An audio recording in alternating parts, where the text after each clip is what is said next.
Hey guys, welcome back. In this video, I'll be showing you how to use the Affirm Debit Card. Let's get started. First, make sure you're using the latest version of the Affirm mobile app. Don't try this on a computer or web browser. It only works in the mobile app, so go ahead and update it if you haven't already. Once you're in the app, use the search bar to look up any store you want to shop from. You don't need to pick a specific store just to use your debit card. Tap the first option you see, usually pay with one-time use virtual card.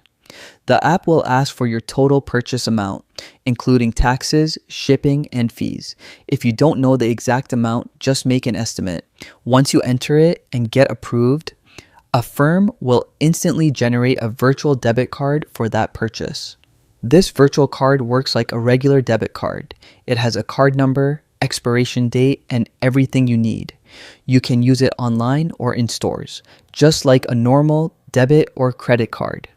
For convenience, you can also add it to Apple Pay or Google Pay for contactless payments. Remember, this card is single use only.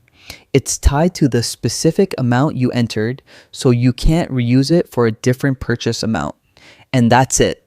That's how you use the Affirm Debit Card for secure and convenient shopping. If you found this helpful, hit the like button, subscribe for more tutorials, and check out our next video.